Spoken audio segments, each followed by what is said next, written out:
Hey everybody, this is TJ Cates with Nashville Entertainment Weekly. I have one of my hometown friends, Mark Grisham. Mark Grisham, everybody. And the crowd goes wild. Yes, thank you. Thanks for having me, TJ. I Hey really man, appreciate it. thanks so much for coming. So we're going to talk about you as an author, and we're going to talk about what brought you to be a writer. All right. So what was the first thing you did? I know we went to the same high school, and it wasn't the most challenging. We talked about, we kind of had the basics back then in small town Mississippi. But Didn't get a lot of help when you got on to college there, so I had to change my major from business to history because I didn't take any math in high school. So once in college, man, I started reading Civil War novel after Civil War novel. Just kind of caught fire with it. That's all I wanted to do. Which led eventually to running into David Donaldson, the guy I wrote the book with. Hey David. Hey David. I Hey, called, brother. I called David this morning. Okay, good. But anyway, David and I have been buddies since we were kids. He got educated, went off and He did get educated. Got a master's and a PhD. Man, he's smart. Did a lot of writing, and that was his form of therapy because he had a Christian counseling ministry, and his way to get the demons out of his head was to go sit in a corner and write for a few hours. And I was going through a rough time, had a bad marriage, and was going through a custody fight for my daughters, and just having some hard times. And David mentioned to me what he did for relaxation, and that was writing books. And we'd sit and talk forever as I was getting counseling. I needed it. I still do, probably. I guess everybody does. I think everybody does. Everybody does sooner or later, whether you want to or not. But he would ask me a Civil War question, and I'd give him a 30-minute answer, and he'd be like, man, you ought to write a book, just kind of blowing it off.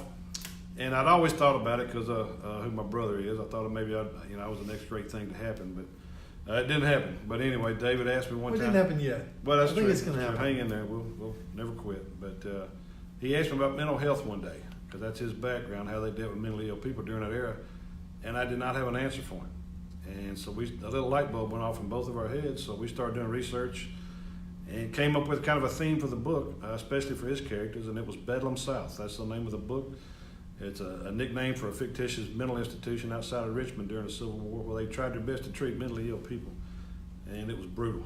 The scenes had to be heavily edited just because of what they were doing to these poor souls, because they were clueless. They didn't know what infection was in the blood, so they sure didn't know what made the mind do bad things. But it was a fun journey, just learning a lot, because I thought I knew everything about the Civil War, which nobody does. It's like reading the Bible, you don't know all of it, but it was a cool turn.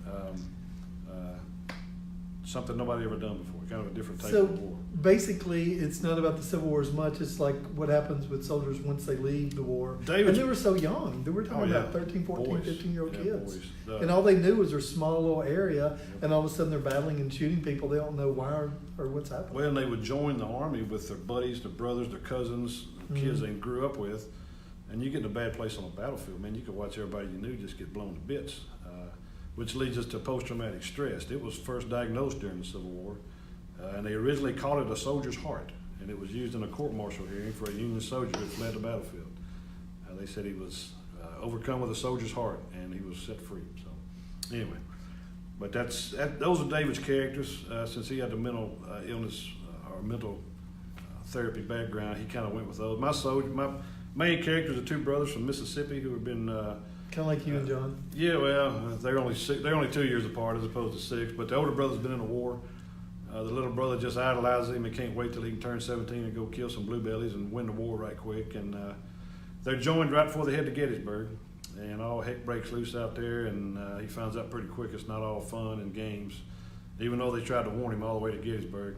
Keep your head down and do what you're told, and you might just survive. But kind of talks about their stories. Talks about them.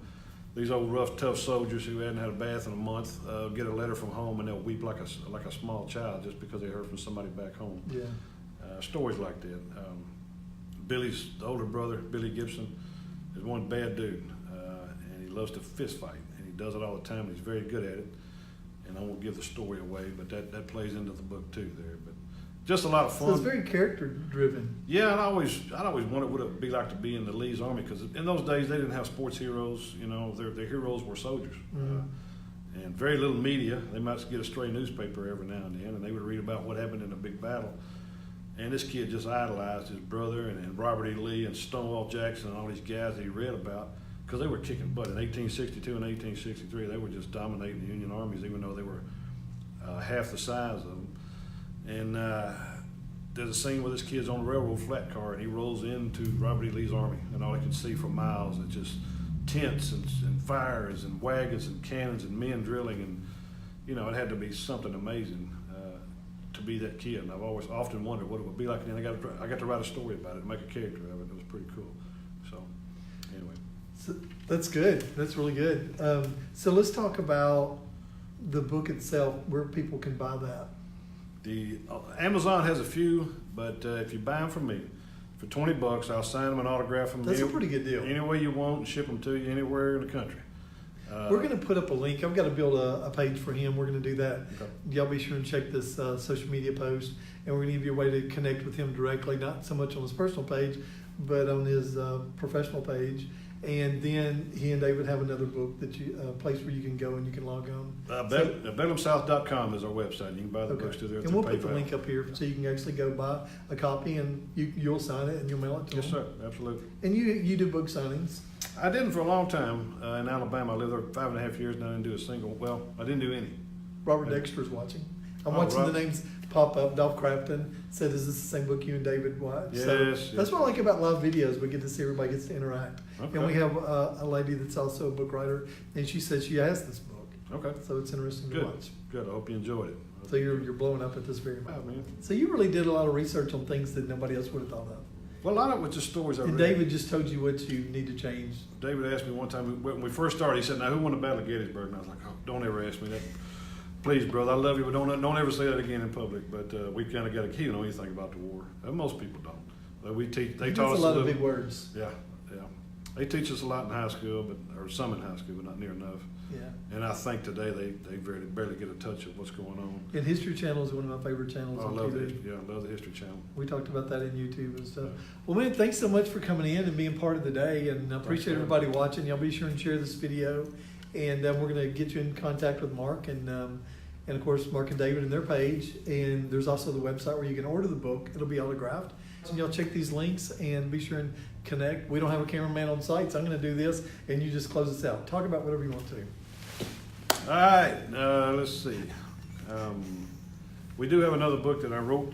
It's kind of a version of a book David and I wrote ourselves. It's if I don't find a publisher, I'm going to self-publish. I think that's kind of the way to go now. So kind of keep your ears open for that one, and we'll keep everybody posted, and probably be another web page. So just anyway, thanks again for listening. Take care. Thank you, TJ. We'll talk to you soon.